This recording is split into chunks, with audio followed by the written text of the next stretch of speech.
دیکھیں یہ ایک حدیث ایسی ہے جو آج کے دور میں غیر علماء کے لیے استعمال کی جاتی ہے۔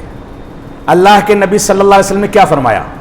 فرمایا بلغوا عنی ولو آیا، مجھ سے پہنچاؤ چاہے ایک حدیث ہی کیوں نہ ہو۔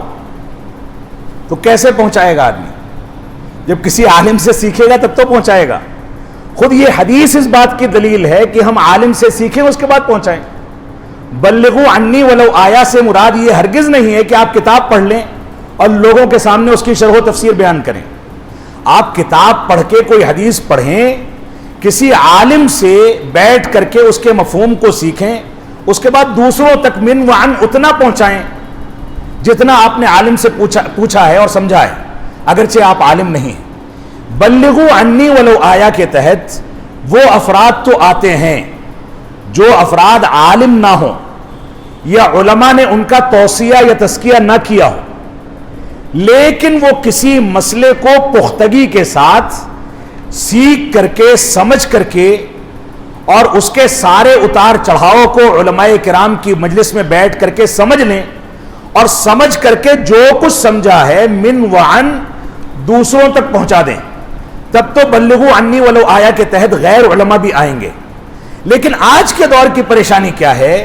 آج کے دور کی پریشانی یہ ہے کہ بلغوا عنی ولو آیا سے استدلال کر کے ایک کیمرہ 25-30 لاکھ روپے کا، ایک میک اپ روم جس میں جا کر کے لڑکیوں کی طرح سے میک اپ کرنا ہے، آ کر کے ڈائس پر بیٹھنا ہے اور اس کے بعد علماء سے سمجھے بغیر فتویٰ داغنا ہے۔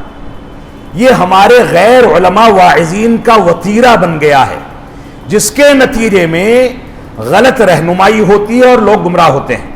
اگر یہ واعظین جو غیر علماء ہیں، سوشل میڈیا کے استعمال میں کامیاب ہیں، یہ اگر ایک ایک کر کے مسائل کو اختیار کریں، ڈائری میں نوٹ کریں، علماء سے رجوع کریں، اس ایک مسئلے میں علماء کے ساتھ ہفتہ 10 دن بیٹھ کر کے اس کو سمجھیں اور اس کے بعد سوشل میڈیا کا استعمال کر کے من وعن اسی طرح سے نقل کر دیں جیسے علماء نے سکھایا ہے، تب تو کوئی مذاقے کی بات نہیں۔